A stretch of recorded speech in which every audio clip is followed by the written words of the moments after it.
So when I think about like a movie, guys always take their shirt off like this, right? Like the hot guy in the movie, they like pull their shirt over their head and it like scrapes their entire face. I don't understand how people take their clothes off like that. That is not how I take my clothes off.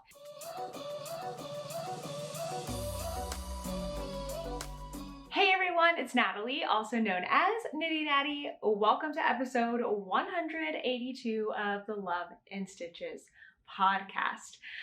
Well, I am wearing some awesome glasses and some clips that I got at a bachelorette party this past weekend.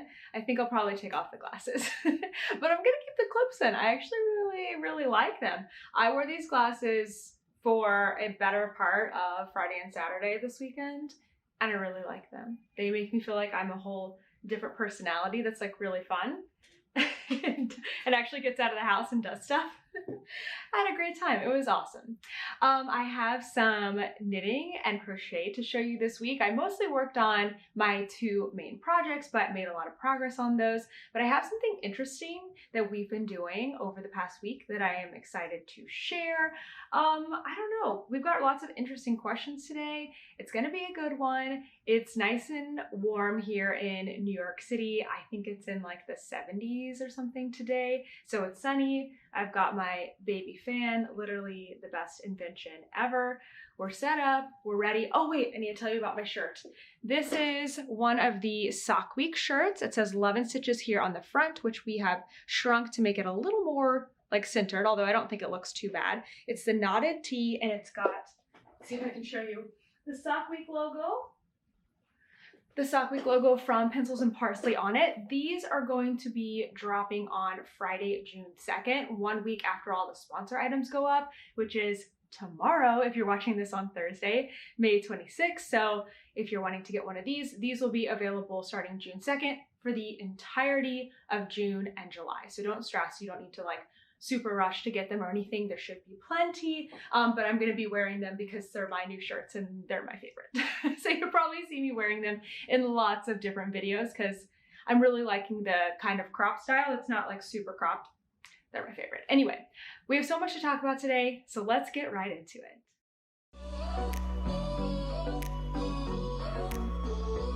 First up, I have been working on my Crochet Advent Baby Blanket by Lucienne Crochet. This is my main project right now. I have a goal of working through 10 colors per week on it, and I have almost made that.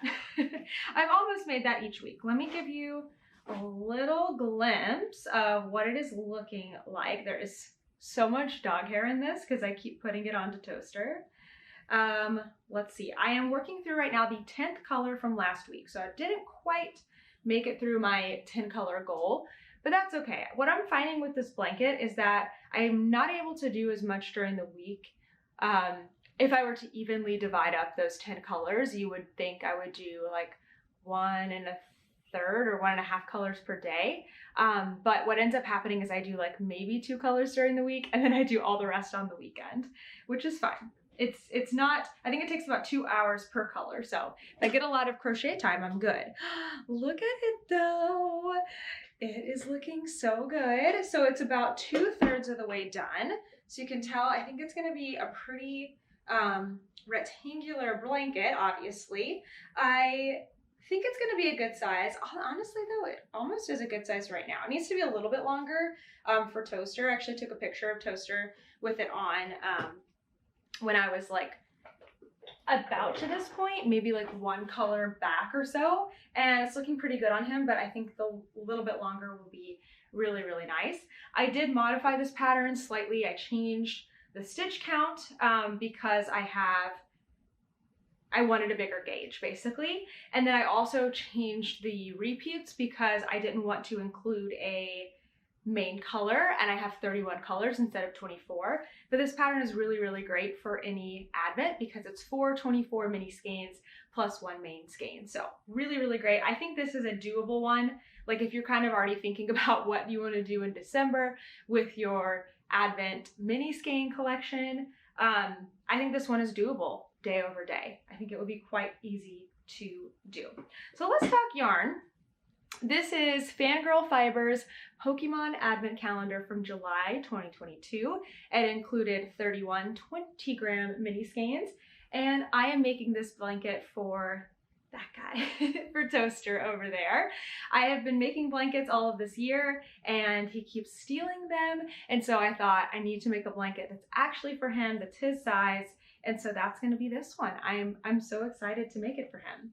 So what else do I want to share about this? Let's do the colors, and then I have some other things to share about it too that I don't want to forget. So the way I'm working this is every week, it's only been 2 weeks. I'm going to finish this blanket, I'm hoping, in about 3 weeks. So it's not a super long-term project, but my plan was to not wind these minis by hand as I have been doing for my other blankets.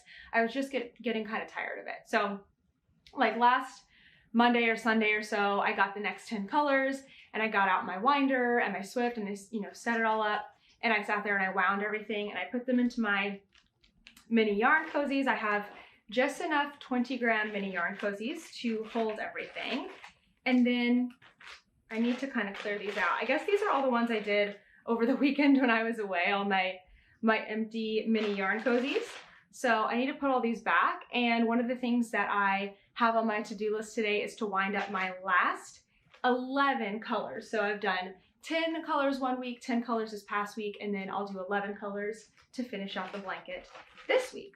As I'm finishing, I brought an extra crochet hook with me when I went away this weekend because I'm always afraid that I'm going to lose my crochet hook and then not be able to work on my project. So I do keep 2 of this size D because that's what I've done all of my crochet blankets on. So this is one size crochet hook that I actually have 2 of. That one needs to go back in the thing. But after I am finished, I have about 5.5 grams of each color still left. So I do have a plan for that, and I have the yarn to go with it that I'll show in just a second. But let's do this week's colors. I need to start with this set of colors. So what's so fun about this Advent is that it was Pokemon themed. So if you love Pokemon, you'll love it. But the other thing that was really cool is that each set of 5 is a different type of Pokemon, and the colors go together really well. So this has been really fun to work up and see the colors kind of come to life. And you can kind of see those segments. So this was all normal type Pokemon, and then it was fire type Pokemon, electric type Pokemon, and then this is water type. And the next one I'm getting into is, I think, grass, and then fairy. So I've got green and pink coming up, which I'm very excited about. I think when I get the green and pink in there, it's just gonna make this very rainbowy. Right now it's giving me kind of like retro vibes, chevron-like. Okay, so I've worked the past week from my cute little Pikachu. This also came in the Advent calendar from Fangirl Fibers. Pikachu's holding a little heart. So I've done this much over the past week. And those colors are as follows. I also have photos of each of the mini skeins with their card next to it, so you can see all of these colors, in a little clearer point of view as well.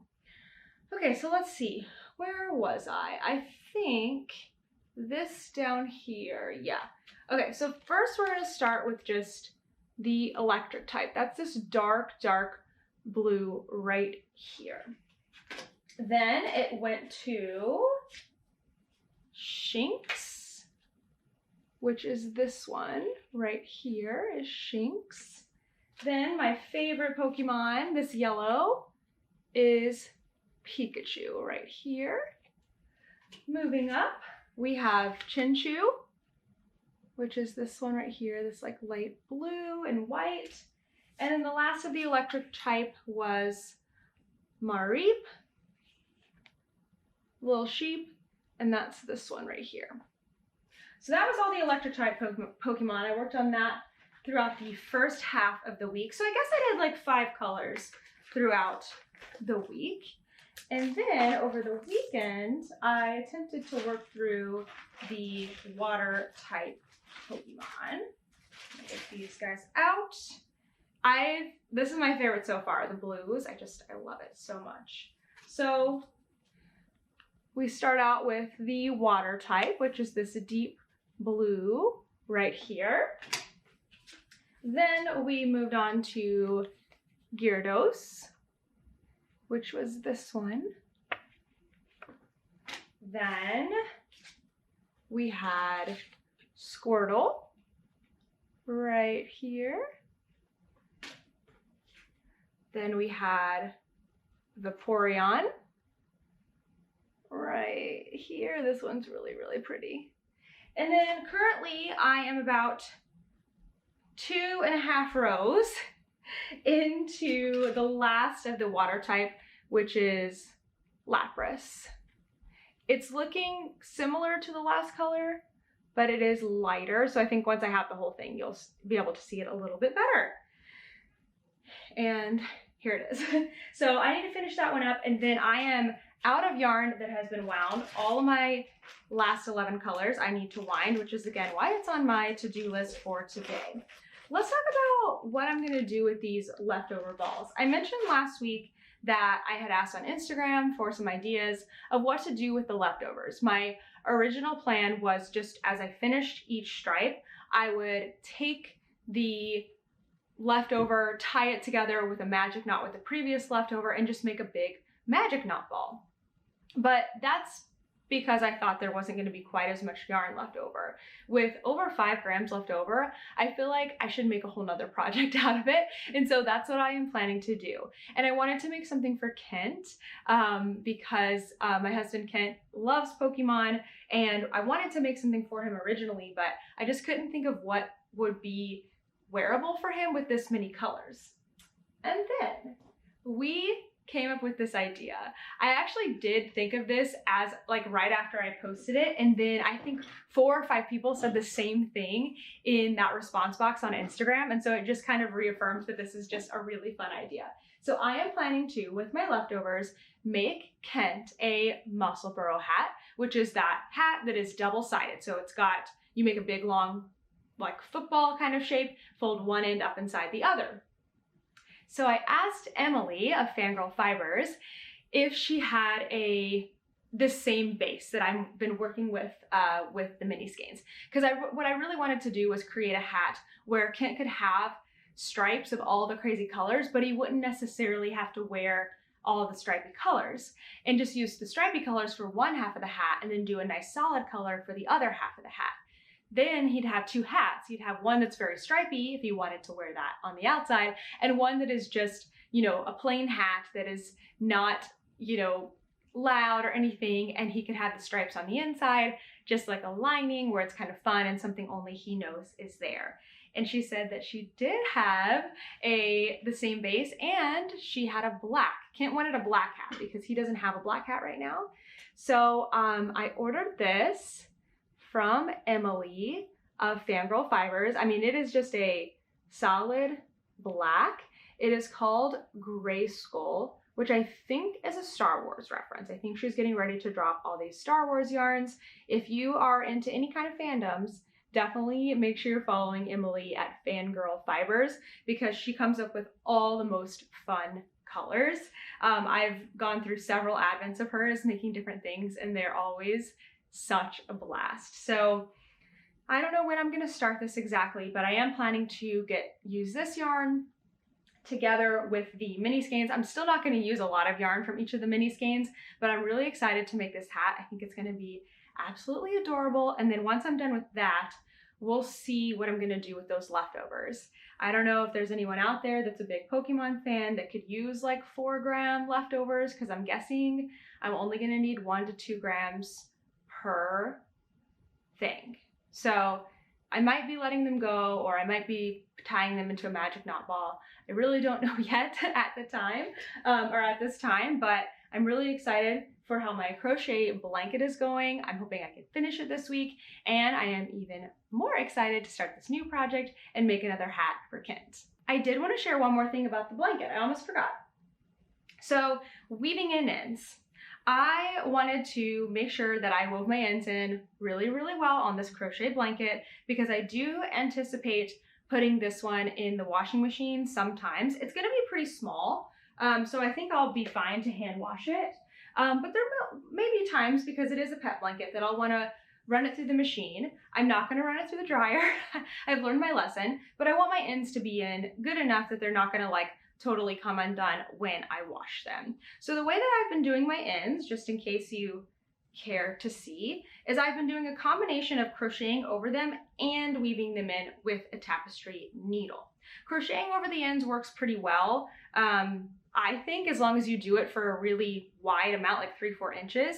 But because I didn't want to continue crocheting over them past basically the increase, like where there's a hole, I have been doing this. So you can see here, I've been weaving in my ends as I go, highly recommended for blankets, but I don't do it until I'm done with the color. So I just introduced this color. I'm not quite done with it yet. And so when I'm done with it, I'll then weave in these two ends. These are really hard to tell apart, but one of these ends is this color and one is this color, and I will split them and weave them in properly. So for the first like 6 stitches, I will crochet over the two ends. Then I take them and split them. Again, these are hard to tell apart, but I just weave in the end to its correct color. So this end I weave down into this color and I go back and forth. So I zigzag 3 times, 1, 2, 3, and then I trim it. And then this one, do the same thing, 1, 2, 3, and it's woven in. And I think these are gonna stay really, really well. So that's my little crochet blanket tip for you, is weave in your ends 2 kinds of ways. Because I've just had too many things happen with blankets and ends and washing this year that it's important.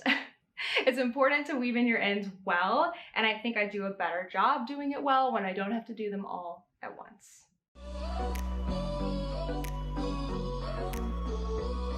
Next up, I have a camisole I've been working on. I've been keeping this in my Black Pearl Magic bag. I think this is the medium sized with the pink sparkles. I love it so much. I went to the beach again this weekend, although we didn't actually knit on the beach. But I like this bag because I feel like it's very hardy and safe for me to have around water. Basically, it's a great bag.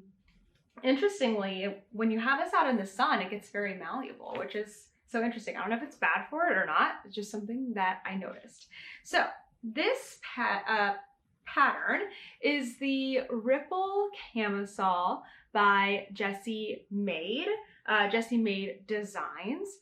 And I am knitting it with one of my Advent skeins that was a full skein that came with my Advent for 2022 from a homespun house. This yarn is Yummy Yummy Soft. It is a 75-25 and it is called Land of Sweets. So I had this yarn, not for too long, for about 5 months now, and I've been wanting to make something with it, something special, and I thought a top would be really fun, but it needs to be small and it needs to not have sleeves so that I can do a 1 skein project with it. I am making, oh, you know what? Hold on, let me pull it up. I think I'm making the size small here.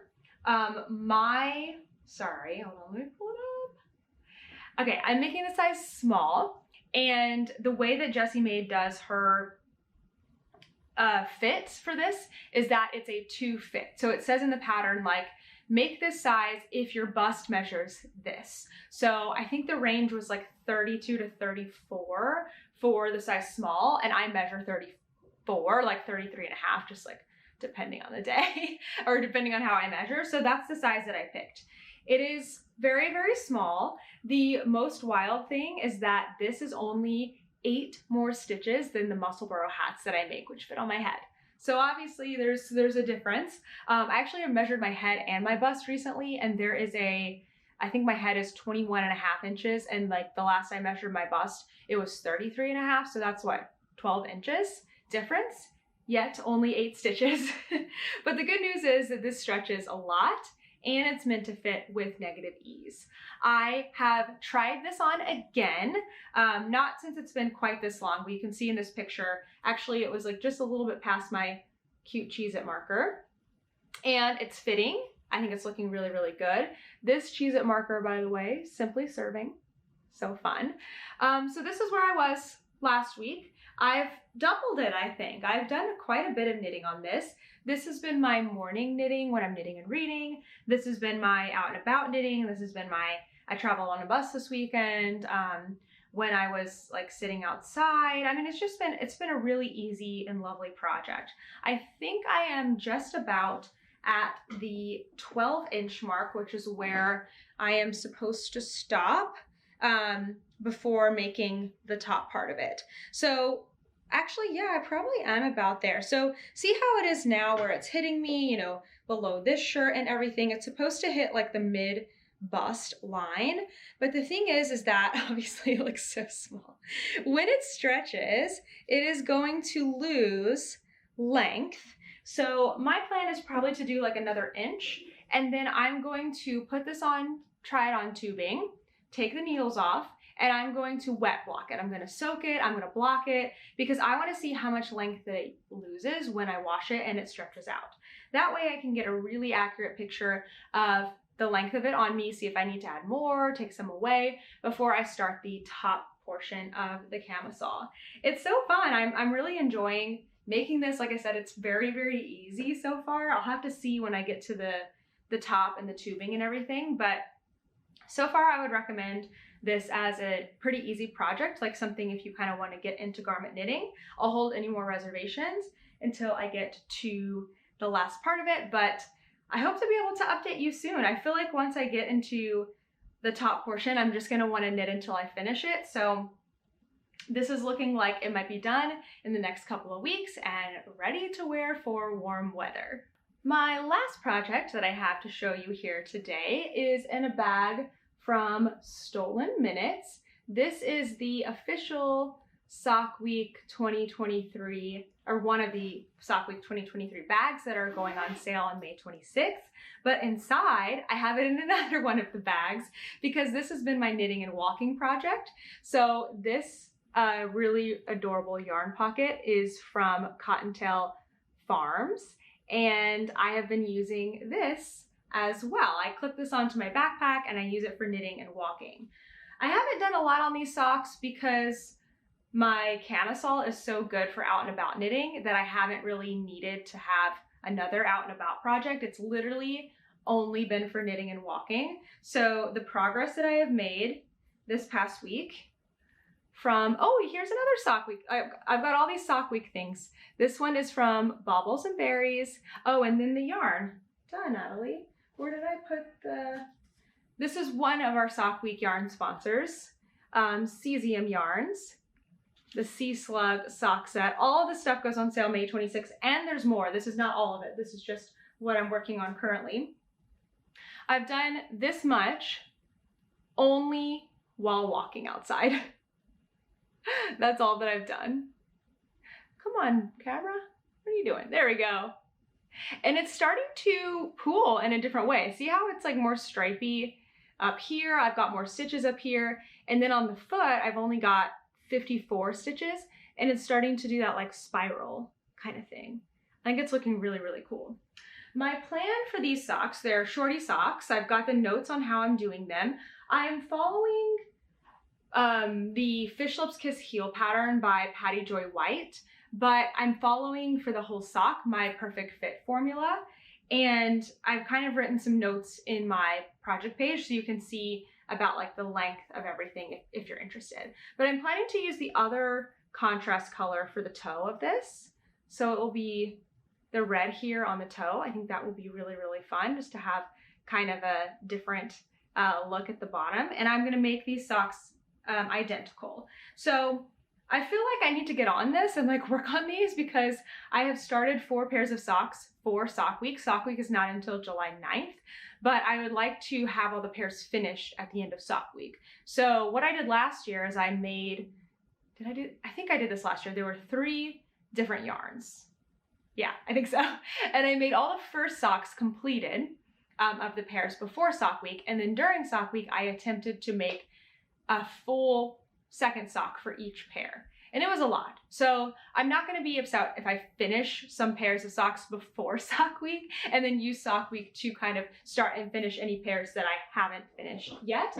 Plus we have some designers this year for sock week and I'd really like to make their patterns. So I am just going to basically knit on this sock and the others as much as I want or can and not really stress about when I finish them. If I finish them, I finish them. If I don't, I don't. And anything will be okay. But for now, it's going to be my walking around knitting, and truly it's going to move into that out and about slot here very soon, especially when my camisole gets more complicated and I'm not just working in a tube anymore. So I might actually need to get another sock ready for movie knitting because I think we're going to go see The Little Mermaid this weekend. I need to think about that. Before we move on to our questions segment, I wanted to share something that I've been doing this week with my projects, and it's for the Love and Stitches membership, but I feel like it will be interesting to share here because it's something that anyone can do, and it's something that I found that's really fascinating. I've kind of been reflecting on it. Yeah, it's been really cool. So in the Love and Stitches membership, which by the way will open again in August later this year, we are doing a make along for the next few weeks, and it is a field day challenge. So we're on teams, kind of like you were, you know, in field day in middle school, and we are competing in different challenges related to knitting and crochet. So this past week, the challenge has been to knit or crochet as many stitches as you can.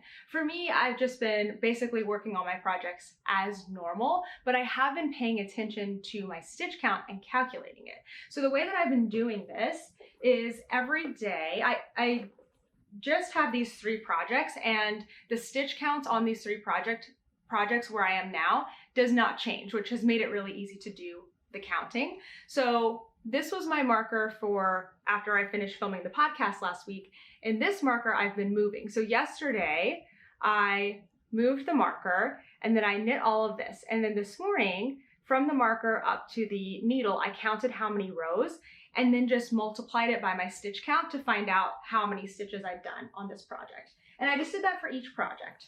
And it's been quite easy and simple to do and just really, like I said, very interesting. So I kind of created for myself this page here. So you can see I've got my Ripple Camisole. It has 144 stitches, and that way I can just multiply each day to get my, like by the rows, to get how many stitches I've done. My Crochet Advent Baby Blanket has 180 stitches, and my socks at this point have 54 stitches. So then each day I go in and write my total stitch counts. And it's made me kind of observe my knitting habits, at least for this week. And it's also kind of fascinating to see just how many stitches go into a project. It makes me think about just the time and effort that goes into knitting and crochet as far as if you're doing it for somebody else. It makes me think about ergonomics and like how many times we do those repetitive tiny movements every day. No wonder we have to combat fatigue and strain, and why it's so important to do so. It's just been really, really fascinating. So I've kind of learned that for my camisole, it's pretty normal for me to do about 1,000 stitches per day. I think that's somewhere around like 8 to 10 rows or something like that. And then for my Crochet Advent Baby Blanket, it's been very varied. Like I've kind of wondered sometimes, do I do more knitting and crochet on weekdays because it's more consistent? Like the times that I sit down to knit, I know I'm going to be sitting for 30 minutes in the morning while I knit and read, because that just sets me up beautifully for a day of work. I know that I'm going to be sitting at lunch and getting at least a few stitches in, and then I know in the evening, most of the time, if I don't have something else, I will be sitting for 2 hours or so. And that's pretty consistent. On the weekends though, sometimes I get almost nothing done, sometimes I get a ton in, and it just varies.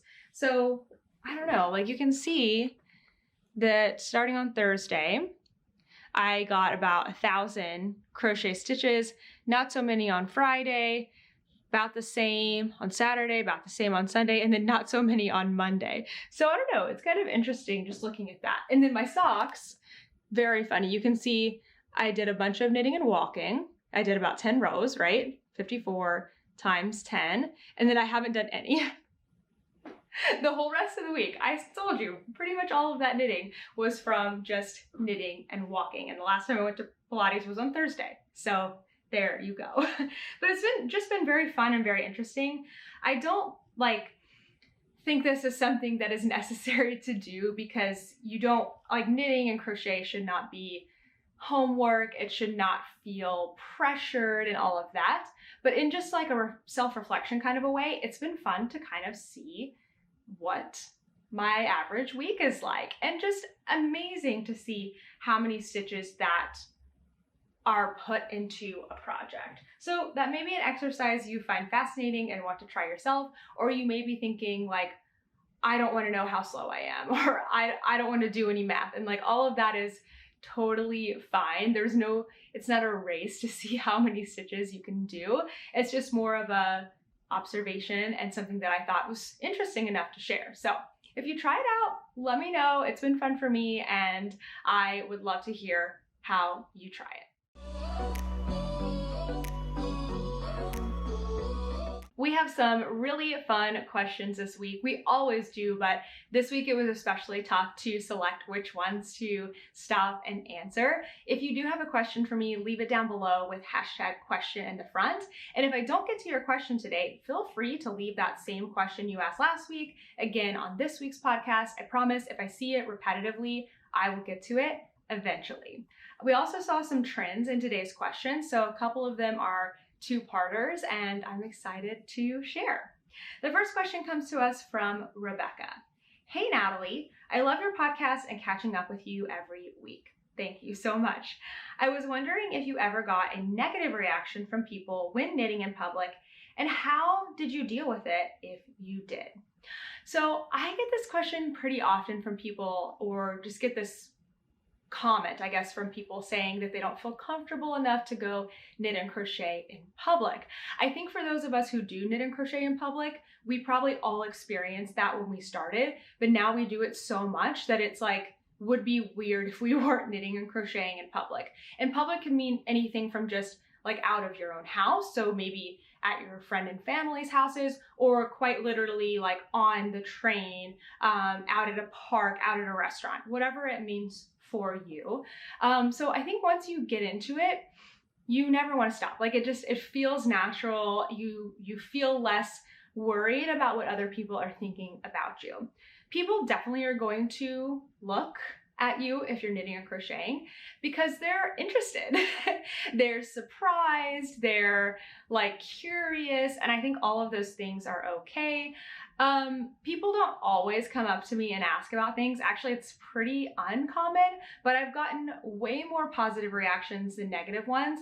I can only think of one time actually that it was negative, and it really wasn't even that bad. So I just want you to, like, before I even answer this question, like, if you want to knit or crochet in public, don't worry about what other people think. They are like, who cares if a stranger thinks you're weird? Like, why does it even matter? Because it's not their life. If you enjoy knitting and it makes you be able to tolerate going to a bar or getting through a baseball game, I'm just thinking of examples for myself here, or having tough conversations or whatever, like, you should do that. Be respectful, of course, of your space and the noise, and like, if you're supposed to be paying attention to something, like, match your project to that. Don't be a distraction. Like, basically advertise for knitting and crochet in a positive way so that more of us can knit and crochet in public, and it will just become normal. That's what I ask. So the negative reactions. So I had somebody one time when I was knitting during a Broadway show. During intermission, this was very recent actually, like in the past couple of months.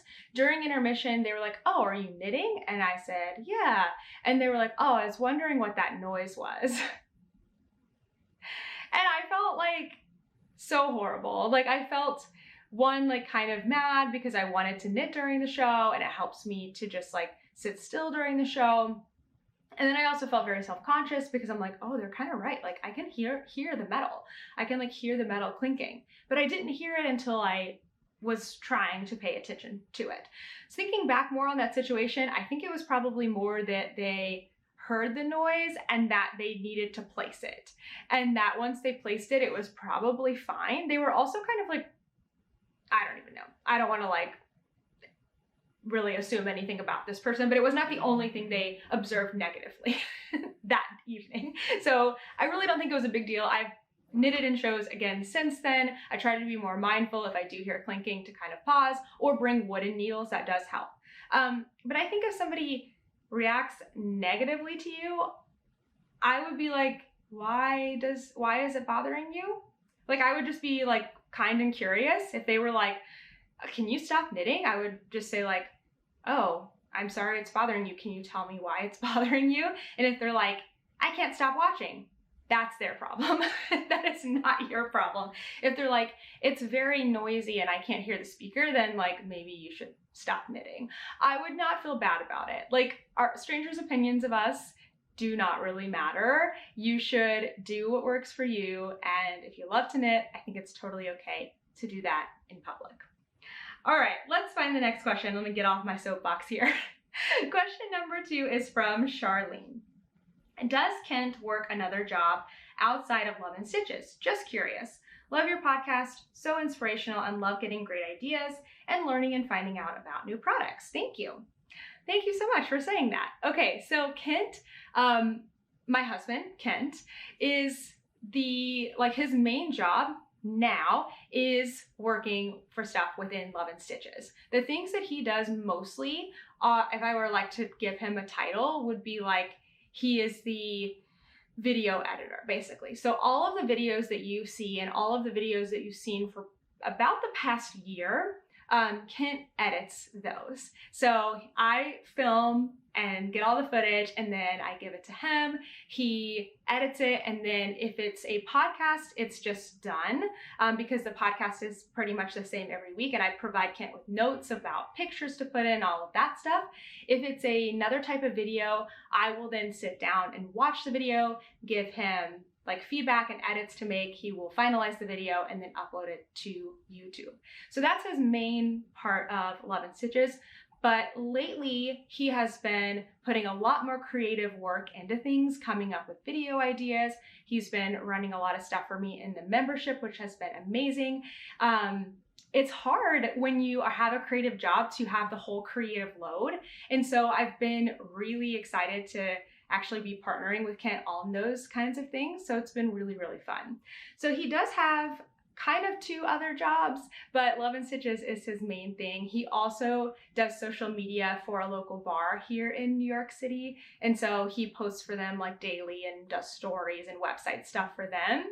And then before he did any of these things, he was working in the sports media world. So he still does a little bit of that. Like, he has maybe like 1 meeting a week with them for things like that. But yeah, Love and Stitches is his main job. It is my main job. It's my only job, I guess, except for being Toaster's mom. He doesn't need much. But yeah, we work together and it is going great. For anyone else who wants their husband to get on board with their like knitting life, this took like 4 years to happen. So be patient. I'm just kidding. It can happen. It just takes time. It's really, really great now. All right. Our next question is from Tiffany. I'm learning how to knit after knowing how to crochet for a while. It took me lots of trial and error to find hooks that I liked and were comfortable. I don't want to do that again with knitting needles. I don't want to do that with knitting needles again. Is there a set you would recommend for beginners that will last a while? Thanks. Love the inspiration you give with your videos and podcast. Okay, this is such a fun question. So it sounds like when you were learning to crochet, you didn't love the hooks that you were given right away. Same. I think I learned to crochet with like the metal, just something you can go and get at Joann's, the metal boy hooks or the metal Susan Bates hooks. I learned pretty quickly that Susan Bates does not work for me because of the style of the head, and that boy worked a lot better for me, but it wasn't comfortable. When I found the Clover Amour, is that what these are called? When I found these hooks, I was like, I can never go back. I physically cannot crochet with anything else. I know these don't work for everybody. These work so great for me. I love the rubberized handle. I love that this part is flat. It just fits in my hand so nicely. They're lightweight with a little bit of something. I love them so much. So I totally get that. My question for you is, why do you not want to spend that time for knitting needles? I feel like finding the right tools is really important, and I think it's worth it. So I'm curious why you don't want to do that. I'm wondering if maybe you really want to go ahead and just grab an interchangeable set and not have to worry about getting different needle sizes and lengths. That's the thing about knitting versus crochet, is crochet you can have the same hook, like it's a size, what is this, 3.25 millimeter, and like this is the only 3.25 millimeter you may need. Sure, if you have like different yarn materials, you might want to switch things up, but it's not like you need one that's 16 inches, one that's 32 inches, one that's 24 inches. When you have knitting, you need all of these different things. So maybe that's it. You're kind of eager to get an interchangeable set. But I actually think it's really worth taking that time and money to figure out what kind of knitting needles you need. If I hadn't found these crochet hooks, I might not crochet. Like literally, I did not like working with those other crochet hooks. I no longer own any other crochet hooks. These are the only ones that I will use.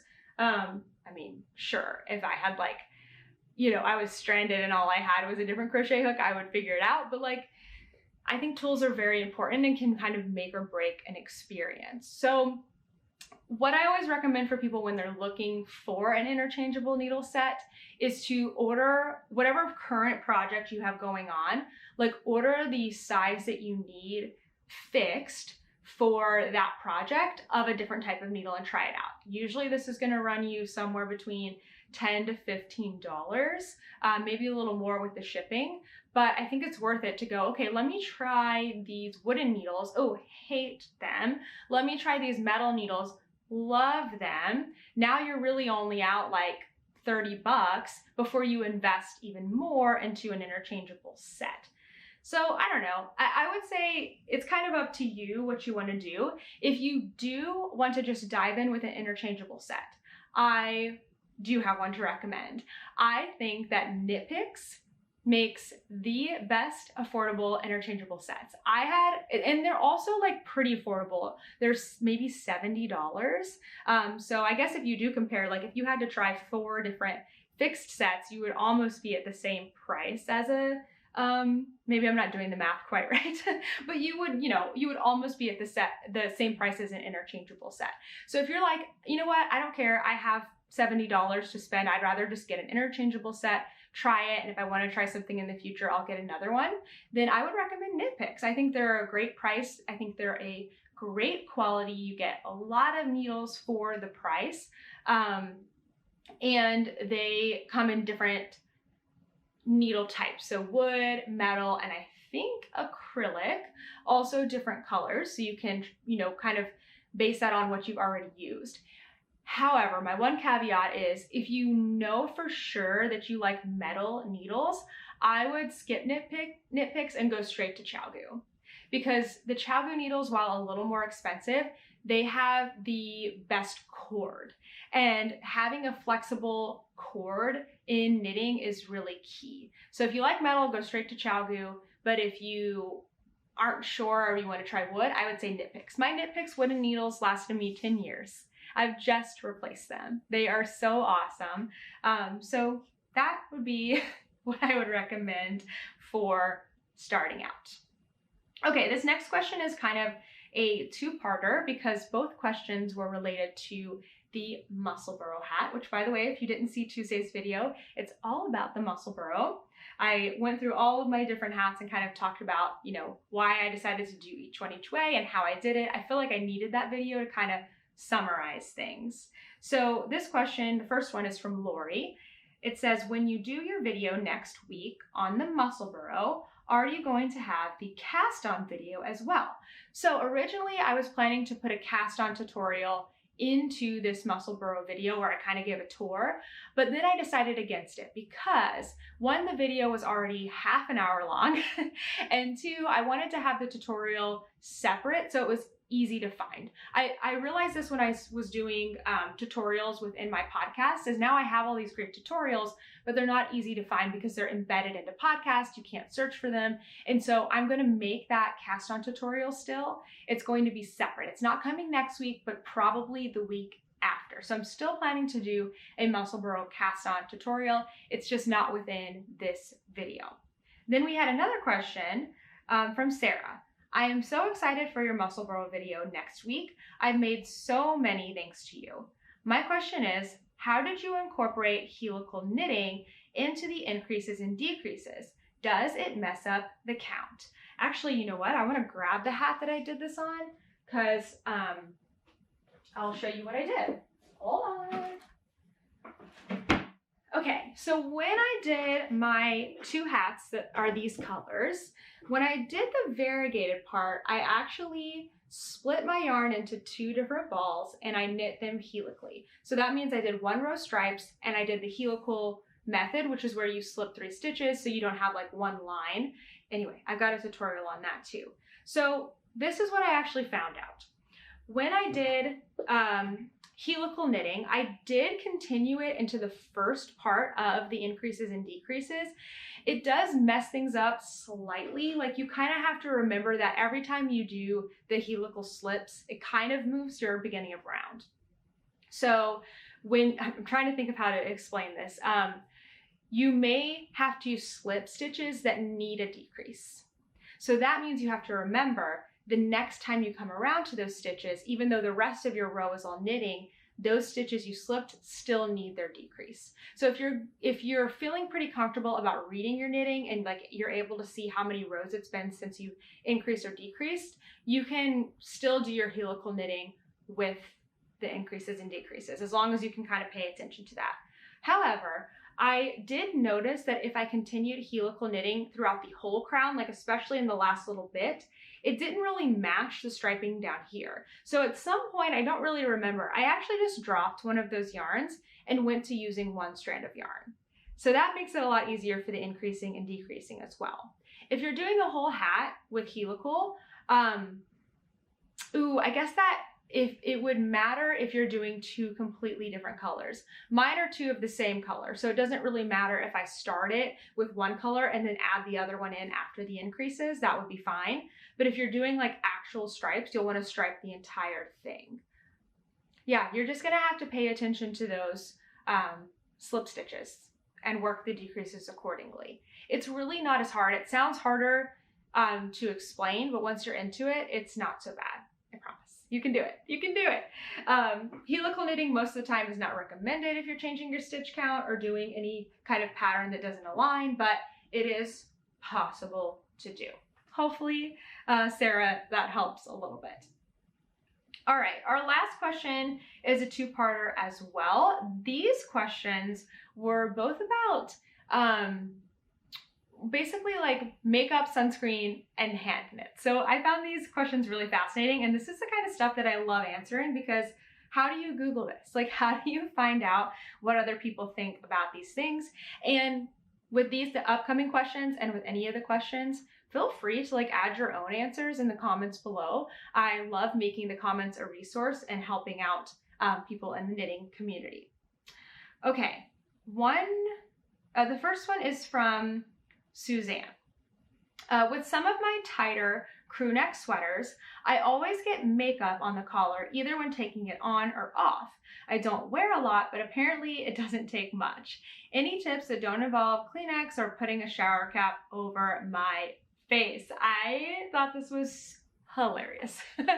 So I feel like I probably get a little bit of makeup on mine as well. I think it's more from wearing it than it actually is from taking it on and off. But I don't know, I'm wondering how you take your shirt off. So when I think about like a movie, guys always take their shirt off like this, right? Like the hot guy in the movie, they like pull their shirt over their head and it like scrapes their entire face. I don't understand how people take their clothes off like that. That is not how I take my clothes off. So when I take off my sweaters, Usually I like go like this and I like pull in an arm. I'm not gonna take my clothes off right now. I should have put another one on. I usually go like this, and that way I'm able to take both hands and hold it out as my shirt goes over my head. That's how I take all of my clothes off for all time. I don't know why. I don't know if it's makeup or because I don't like things touching my face, but that's how I take my sweaters off too. So one arm inside, take both hands, and then you can lift it up over your head and it's not going to touch your face. So maybe that, I guess when I'm putting, let me think about this. I need an example. Hold on. All right, this one's like, you know, crew neck a little bit. This is the Sea Glass Tee by Wool and Pine. So when I put my shirts on, I go like this. I put them on like this, and then I take the neck and I stretch it out like that. So it does touch here, but it doesn't touch my face, if that makes sense. And then now I can show you. This is so funny. This would be the funniest tutorial I've ever done. So I put one arm inside. Actually, I guess I'd put both arms inside sometimes. And then literally never has to touch your face as you take it off. Would love to hear other people's thoughts about how they take their knits off and on. I think also if you get a little makeup on the edge, you can probably take a little bit of wool wash on like a washcloth and kind of rub it like to take that off in between washes, because you don't need to wash your knits every time you wear them. So second question, similar to this one, is from Casey. As we're getting into summer knit season, I was wondering, do you wear sunscreen when you're wearing knit tees and tanks? I'm worrying about staining or ruining the knits I worked so hard on, but I also want to protect my skin. So honestly, I haven't had a lot of knits that I've worn in the summer yet. Now I'm making a tank top, so if I'm outside for a long time, I'm definitely gonna have on sunscreen. When I put sunscreen on my sleeves, or on my arms, I don't worry about the sleeves. I just push them up, I put the sunscreen on my arm, and then like put it back down. I don't use spray sunscreen. I probably wouldn't recommend using spray sunscreen around your clothes because it is going to get on them. So if you're somebody who wears sunscreen every single day, I would put your sunscreen on, you know, your face, your neck, your chest, like, and then let it dry and then put your knitting on. I don't think it's going to be a problem. If you're worried about it, maybe just wash your hand knits a little bit more often. I really think you're gonna be totally fine. I haven't had any issues specifically with sunscreen. I've worn my knits in hot weather, I've sweated in them.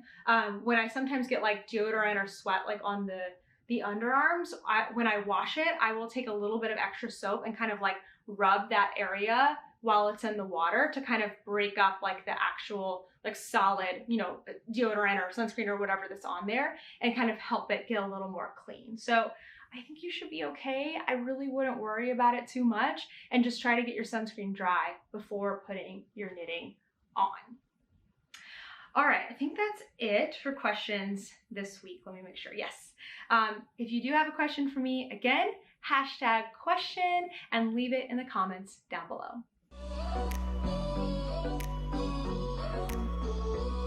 This week's newest video is a Musselburgh kind of hat tour. I called this the evolution of my Musselburgh hats because I go from the first one I ever created back in 2021 and then all the way through the most recent one that I finished earlier this year, and kind of the changes that I made along the way, how I do the length on each of the Musselburgh hats, the size that I've settled on, and all of those things. I also shared some interesting ideas that I've seen in Instagram and with y'all sharing with me about ways you can customize your Musselburgh hats. So it was a really fun video and one that was a suggestion from the YouTube community. So thank you for that. It was a really, really fun one. And I will have a separate cast on video coming in the next couple of weeks. But next week, the newest video is an interesting one. I am cleaning out my FO drawer, which is not a surprise. I've done this already, I think, this year, but I am giving away a lot of my handmade items. You can see here in this picture all of my hand knits out on the bed. Just a little bit of a spoiler, I have 35 items and I am getting rid of 40% of them, which feels like a lot. It took me a long time to go through all of them. It's a fun video. I am basically trying everything on. I kind of separated them out into categories, and then I was like, okay, I'm gonna try on all of my long sleeve pullovers. Which ones feel right? Which ones do I love? What do I wanna keep? What do I wanna let go of? And for all of the items that I'm letting go of, I have created a form that will be on that video alone that you can enter to win it. So of course, I'm gonna give you my size specifications and all of that, but I have items that are not sweaters. So if you are not the same size as me, you can also enter to win any of those shawls, scarves, and other things that I am giving away. So very fun, very exciting. It's half fashion show, half like giveaway, half declutter. I guess that's too many halves, but it was a fun video to create, one I've wanted to do for a while, and one that is necessary because I needed to downsize some things quite a bit. What else is going on? So the Cozy Along is coming pretty quickly to a close. Today's date is May 23rd. We are finishing the Cozy Along on May 31st. I am going to do an Instagram live on Friday, June 2nd to give away the prizes. So I think we'll probably do that at 12 p.m. Eastern time. That's a good time during the day for me to do that. So look for more information soon, but make sure to get your finished cozies in by May 31st. That form will be closing in the morning on June 1st, but you need to finish your cozies by Wednesday, May 31st. I wanted to show off our prize yarns. Actually, I'm going to start with the one that I received this week. We had a little bit of a mailing snafu, and it took a while to get it here because of that. And I am so grateful to Heather for sending me another one. I don't know what happened, but one of these didn't arrive, and I don't know if it got misplaced or it got put in somebody else's mailbox. So maybe somebody out there got a free skein of yarn. I wish you would return it to me, but I hope you enjoy it. Anyway, one of our sponsors is for the Cozy Along 2023 is Craft Nut Yarns. This is Heather, my friend Heather, and she has donated this beautiful pink skein called Rydell High. You can go shop Heather's yarn. I'll put the link down below this podcast. And if you finish your cozies, you can enter to win this or post with the hashtag Cozy Along 2023 on Instagram. All right, we also have yarns from Frogget Yarns. These ones are really fun. So this one is a really cool base. This is a 50% superwash wool, 50% cotton. I actually wonder how fun this could be in the like ripple camisole. That could be really, really neat. This color is called Fresh Lilacs. It's really, really pretty. And then I also have this one from Frogget Yarns. This one is Solstice and Winter's Night. It is 75 superwash merino, 25% nylon, so great for like socks and things. And it is 250 gram skeins. All of these prizes are open around the world. And again, I'll put the shops down below. I'd love for you to support these shops and thank them for donating these prizes. Our last sponsor for the Cozy Along, what is wrong, my brain, is Crafted by the Fates. Crafted by the Fates. And this beautiful yarn is a 75-25, and it is called The Things I Do for Love. Super pretty. Got some like kind of charcoal-y speckles in here. Love it. So if you want to win one of these prizes, make sure that you're posting on Instagram, hashtag Cozy Along 2023. Maybe I need to take a break. Or you can enter through the form. I have it linked down below. It's also linked on my Instagram bio. So thank you, you three, for donating those lovely prizes. All right, last thing, Friday, May 26th, our Sock Week 2023 make-along, which doesn't start until July 9th, but because it has all these amazing products around it, we need to kind of get things started. That's why we've got some overlap with the Cozy Along, but all the products are going on sale Friday, May 26th. So if you're watching this the day the podcast drops, that's tomorrow. So make sure you set your alarm for 11 a.m. Eastern time. We're having a staggered update. So all of the accessories, there are 3 stitch markers, 1 sock soap, 1 sock journal, and 1 sock ruler. All of those are going on sale 11 a.m. Eastern time, and they're going to be in the individual shop. So I will have a either like a Google Doc or a web page. I'm still working on that with all the shop links so you can find them in one space. Then at 11:30 a.m. Eastern time, our 2 bag makers are going on sale. There are medium and small project bags from one and the little yarn pockets from the other. That's what I was showing earlier with my socks. Then at 12 p.m. Eastern time, all of our yarns are going on sale. There are 4 different dyers, 2 in the US, 1 in Europe, 1 in Australia. They're all going on sale at 12 p.m. Eastern time, again in individual shops. My hope with the staggered update is that you can go, okay, let me get this accessory, let me get this bag, let me get this yarn, and you're able to get at least one of each from the categories if you desire. I do think that we are going to sell out of a lot of things on that first day. However, anytime that our shops have a restock or are able to do made to order, I will be updating you via Instagram. One more thing about our shop updates, our Australia yarn dyer is having a second shop update. She's setting aside some skeins for basically our Australian knitters and crocheters, because 12 p.m. Eastern time on Friday is 2 a.m. on Saturday in Australia. So we don't want you to have to like wake up in the middle of the night to do that unless you want to just get access to everything else. So Just Obsession Yarns out of Australia is doing another shop update. It is 10 a.m. on Saturday, May 27th in Canberra, Australia time. I don't know, I think that's Australian Eastern time.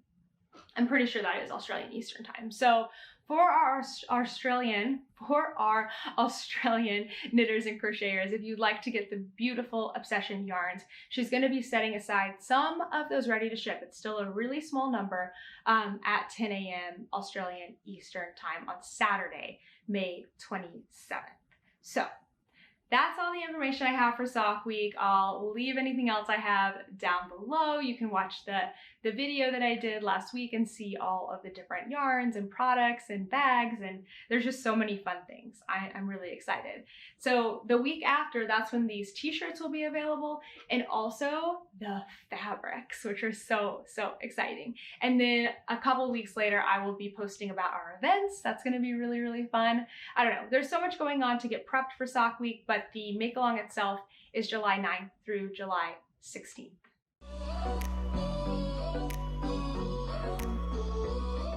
I had such a fun weekend. I'd love to share a little bit about it. So this weekend I went away for a bachelorette party down in New Jersey in Seaside for my friend Brianna, who you may know as the Little Wolf Knits. It was really great. It was such a chill time, but also like a fun time. I'm still recovering because we stayed up until 3 a.m. on Friday and Saturday nights, and I don't do that very often. I would say very rarely. I usually am in bed by like 11 and I sleep for like 8 or 9 hours. So I'm still recovering from the lack of sleep here. It's Tuesday. I got back home on Sunday, but it was really fun. So on Friday afternoon, I took the bus. We do not have a car here in New York. So actually we don't have a car at all. I don't know why I said here in New York, but I took the bus down to New Jersey, and I knitted on the way. I was watching Queen Charlotte, and then we got there, we hung out a lot, I knitted and crocheted a lot. Brianna's a knitter, another girl there, Laura, is a knitter, so we got to knit, which was really, really fun. Actually, I mostly crocheted.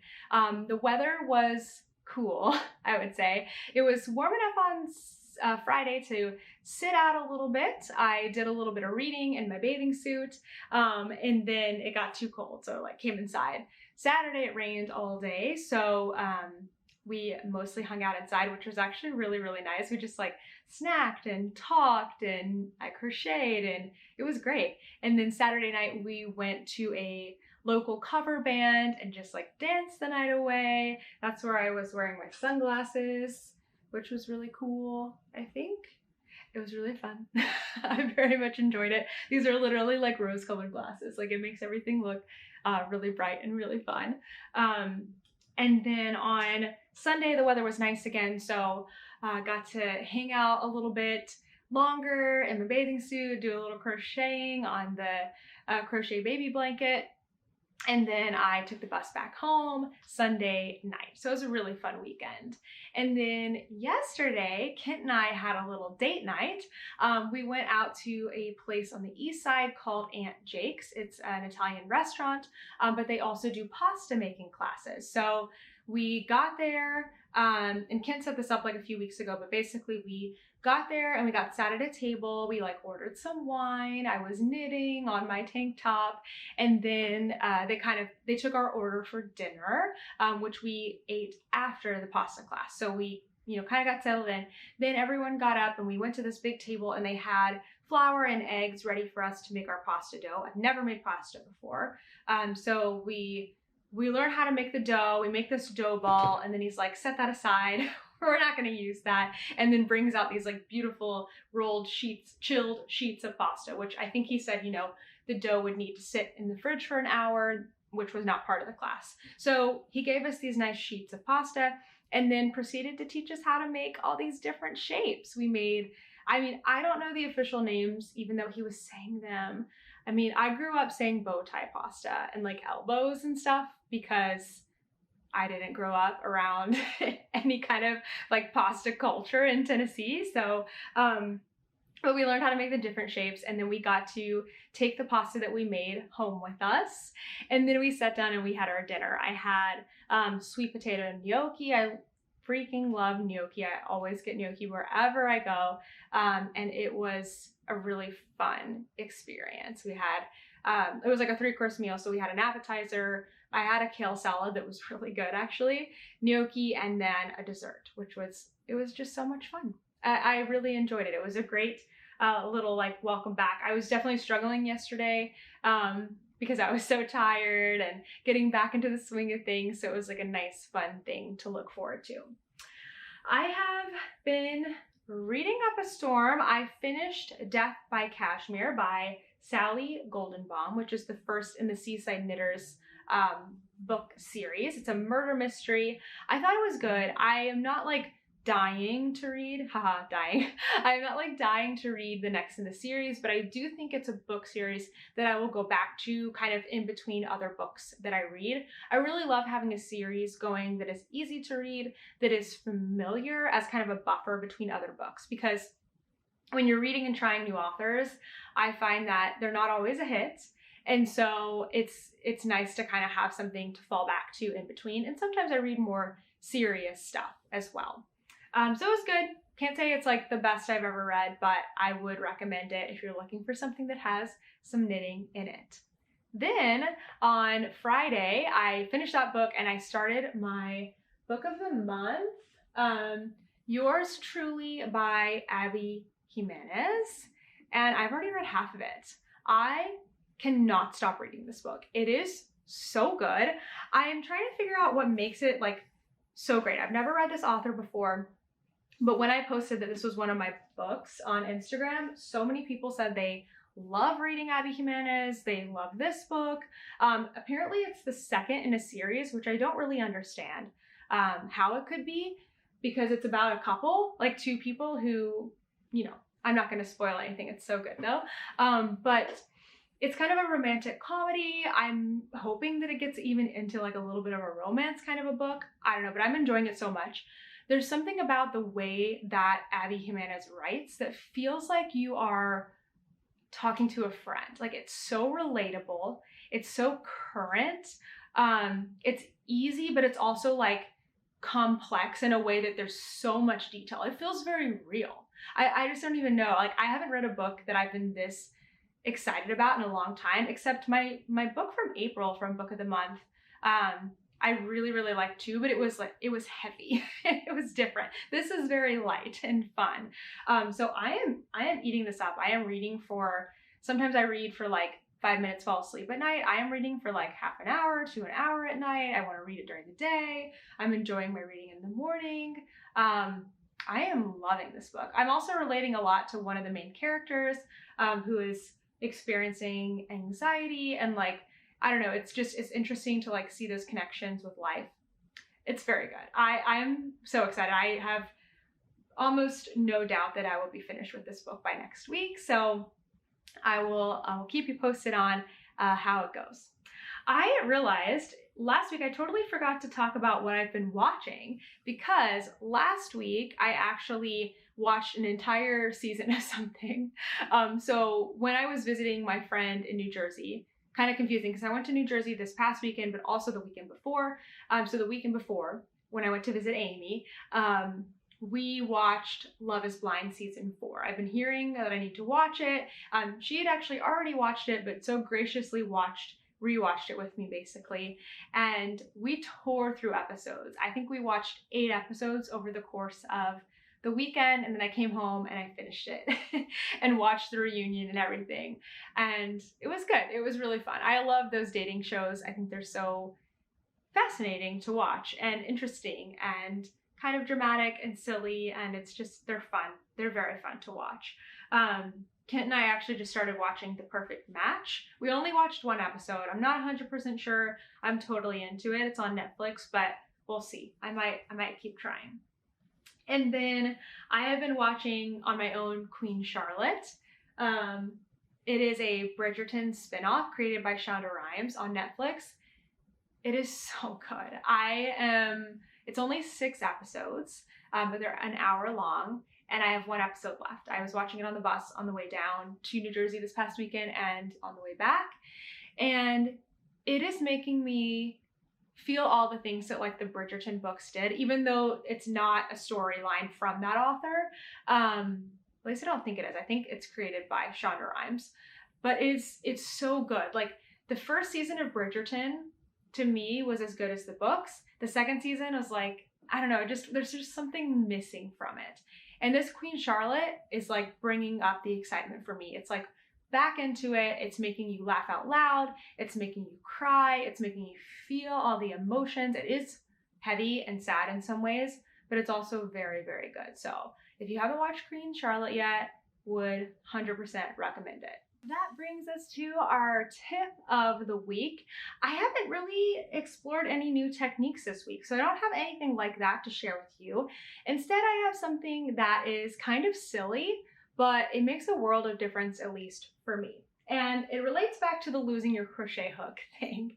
So when I started doing these crocheted blankets, I think I started doing this sometime in the last year, maybe.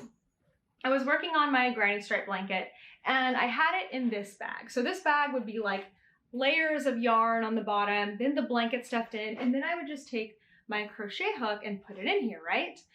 It would take me like at least 30 to 60 seconds to find my crochet hook, which I know is not like that big of a deal, but it was annoying, right? And then of course, you know, if I didn't put my crochet hook in the bag, I would lose it. If I left it on the couch, it would roll away. So I started doing this. This is my crochet hook case. It is for a specific project in the project bag. It's not where I keep all my crochet hooks. It's just a cute little bag that my friend Rebecca gave me and some other friends, I think a while ago. So when I'm done crocheting for the night or for a little while, I just drop my crochet hook in here and zip it up. Then I either set it on the couch if I'm leaving my project on the couch. If I'm putting it away, I put it in the bag like this. And I never lose my crochet hook again. It also doesn't get caught into your project. I don't know. It's a simple little thing, but it makes a huge difference. And then I just go in and right away, I have my crochet hook. It's huge. It's simple, yet very effective. So hopefully that will help you with your crocheting projects this week. You can keep track of your hook, and you're welcome, because it's gonna change your life. All right, everyone, that is everything for this week. Thank you so much for watching, and I will see you in the next one.